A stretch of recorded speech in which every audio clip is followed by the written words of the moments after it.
These prophecies will seem strange, almost impossible, yet they have come from the most learned and conservative minds in America to the wisest and most careful men in the greatest institutions of science and learning I have gone, asked each in his turn to forecast for me what, in his opinion, will have been wrought in his own field of investigation before the dawn of 2001, a century from now. These opinions I have carefully transcribed.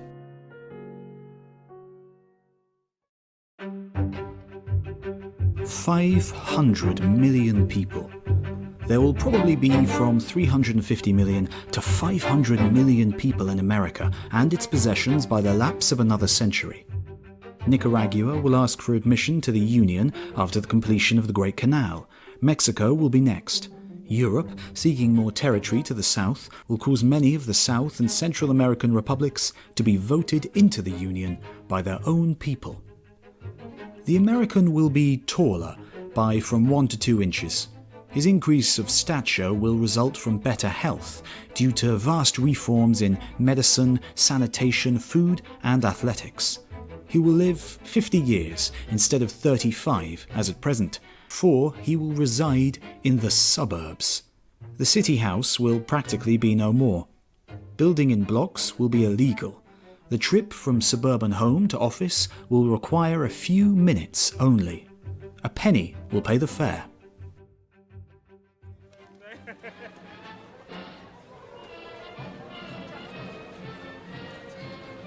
There will be no C, X or Q in our everyday alphabet. They will have been abandoned because they are unnecessary. Spelling by sound will have been adopted, first by the newspapers. English will be a language of condensed words, expressing condensed ideas, and will be more extensively spoken than any other. Russian will rank second.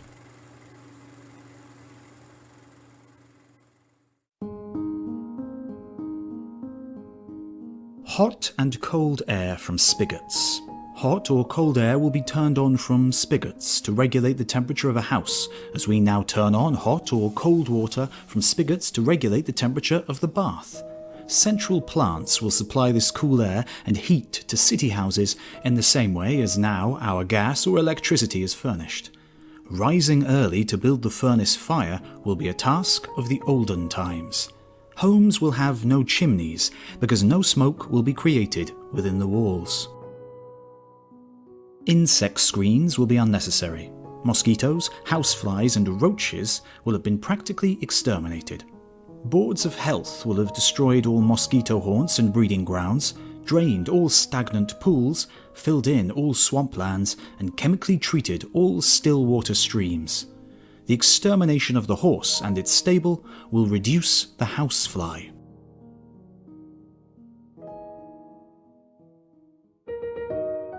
Ready-cooked meals will be bought from establishments similar to our bakeries of today.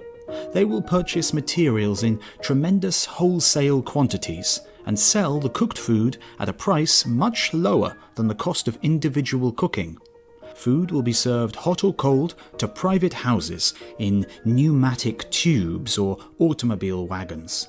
The meal being over, the dishes used will be packed and returned to the cooking establishment where they will be washed. Such wholesale cookery will be done in electric laboratories rather than in kitchens. These laboratories will be equipped with electrical stoves and all sorts of electric devices, such as coffee grinders, egg beaters, stirrers, shakers, pairers, meat choppers, meat saws, potato mashers, lemon squeezers, dishwashers, dish dryers, and the like. Having one's own cook and purchasing one's own food will be an extravagance.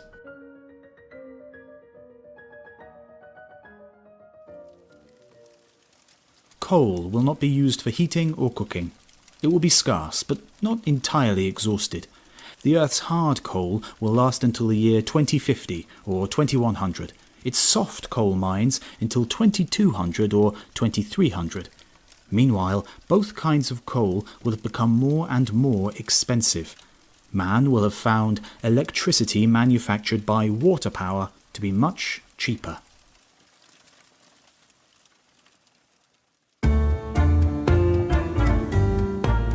There there will be no streetcars in our large cities.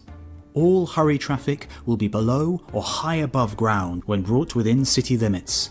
In most cities it will be confined to broad subways or tunnels, well lighted and ventilated, or to high trestles with moving sidewalk stairways leading to the top.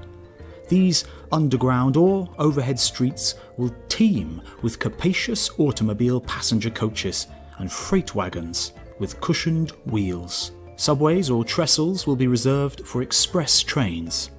Cities, therefore, will be free from all noise. Photographs will be telegraphed from any distance. If there be a battle in China 100 years hence, snapshots of its most striking events will be published in the newspapers an hour later. Even today, photographs are being telegraphed over short distances. Photographs will reproduce all of nature's colours.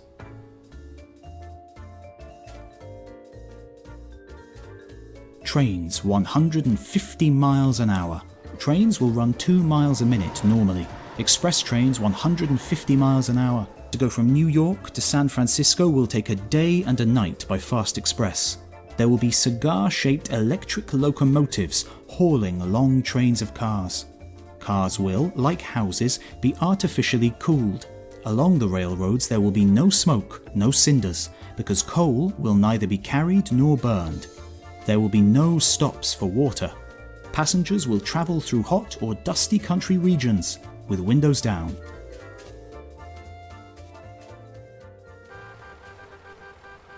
Automobiles will be cheaper than horses are today. Farmers will own automobile hay wagons, automobile truck wagons, ploughs, harrows and hay rakes.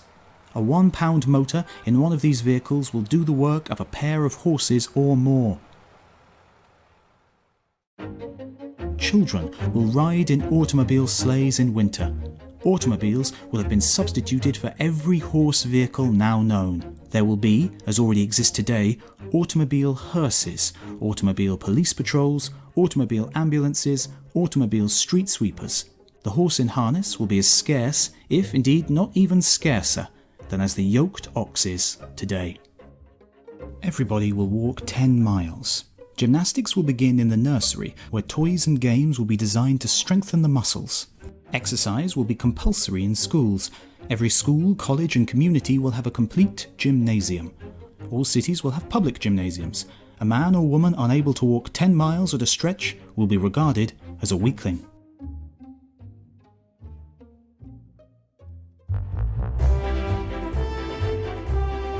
To England in 2 days. Fast electric ships crossing the ocean at more than a mile a minute will go from New York to Liverpool in 2 days. The bodies of these ships will be built above the waves. They will be supported upon runners, somewhat like those of the sleigh. These runners will be very buoyant. Upon their undersides will be apertures expelling jets of air. In this way a film of air will be kept between them and the water's surface. Ships with cabins artificially cooled will be entirely fireproof. In storm they will dive below the water and there await fair weather. There will be airships, but they will not successfully compete with surface cars and water vessels for passenger or freight traffic. They will be maintained as deadly war vessels by all military nations. Some will transport men and goods. Others will be used by scientists making observations at great heights above the earth. Aerial warships and forts on wheels. Giant guns will shoot 25 miles or more and will hurl anywhere within such a radius shells exploding and destroying whole cities.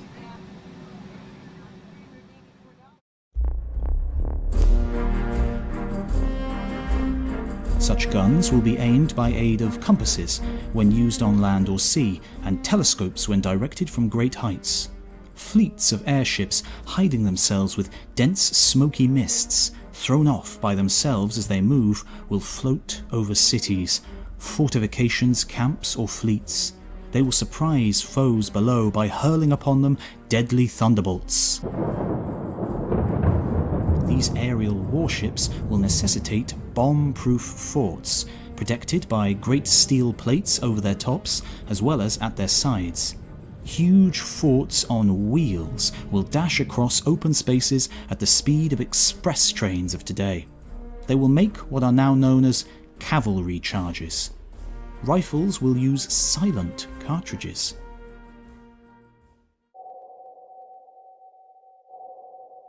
Submarine boats submerged for days will be capable of wiping a whole navy off the face of the deep. Balloons and flying machines will carry telescopes of 100-mile vision with camera attachments, photographing an enemy within that radius. These photographs, as distinct and large as if taken from across the street, will be lowered to the commanding officer in charge of troops below.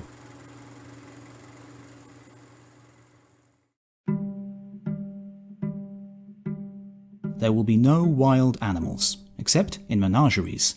Rats and mice will have been exterminated, the horse will have become practically extinct, a few of high breed will be kept by the rich for racing, hunting and exercise. The automobile will have driven out the horse. Cattle and sheep will have no horns. They will be unable to run faster than the fattened hog of today. A century ago, the wild hog could outrun a horse. Food animals will be bred to expend practically all of their life energy in producing meat, milk, wool and other byproducts. Horns, bones, muscles and lungs will have been neglected. Man will see around the world. Persons and things of all kinds will be brought within focus of cameras, connected electrically with screens at opposite ends of circuits, thousands of miles at a span. American audiences in their theatres will view upon huge curtains before them the coronations of kings in Europe or the progress of battles in the Orient. The instrument bringing these distant scenes to the very doors of people will be connected with a giant telephone apparatus transmitting each incidental sound in its appropriate place. Thus, the guns of a distant battle will be heard to boom when seen to blaze, and thus the lips of a remote actor or singer will be heard to utter words or music when seen to move. Wireless telephone and telegraph circuits will span the world. A husband in the middle of the Atlantic will be able to converse with his wife sitting in her boudoir in Chicago. We will be able to telephone to China quite as readily as we now talk from New York to Brooklyn. By an automatic signal, they will connect with any circuit in their locality without the intervention of a hello girl.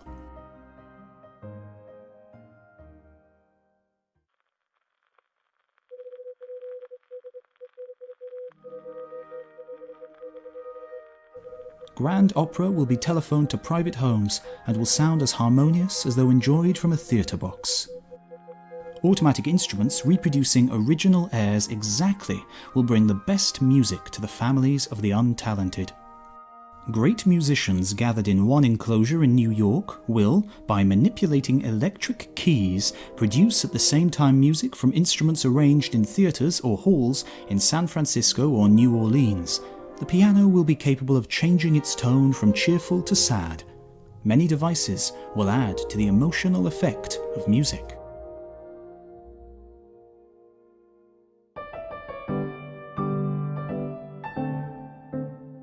A university education will be free to every man and woman. Several great national universities will have been established.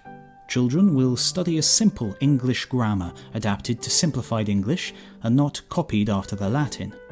Time will be saved by grouping like studies. Poor students will be given free board, free clothing and free books if ambitious and actually unable to meet their school and college expenses. Medical inspectors, regularly visiting the public schools, will furnish poor children with free eyeglasses, free dentistry and free medical attention of every kind. The very poor will, when necessary, get free rides to and from school and free lunches between sessions. In vacation time, poor children will be taken on trips to various parts of the world. Etiquette and housekeeping will be important studies in the public schools.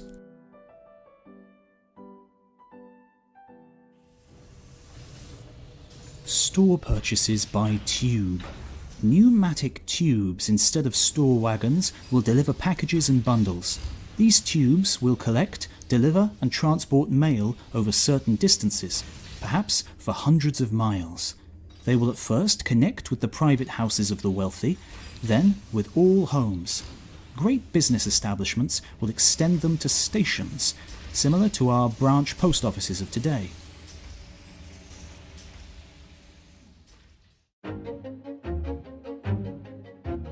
Vegetables grown by electricity. Winter will be turned into summer and night into day by the farmer. In cold weather, he will place heat-conducting electric wires under the soil of his garden and thus warm his growing plants. He will also grow large gardens under glass. Oranges will grow in Philadelphia. Fast-flying refrigerators on land and sea will bring delicious fruits from the tropics and southern temperate zones within a few days. The farmers of South America, South Africa, Australia, and the South Sea Islands, whose seasons are directly opposite to ours, will thus supply us in winter with fresh summer foods which cannot be grown here. Strawberries as large as apples will be eaten by our great-great-grandchildren for their Christmas dinners 100 years hence. Raspberries and blackberries will be as large. One will suffice for the fruit course of each person. Plants will be made proof against disease microbes just as readily as man is today against smallpox.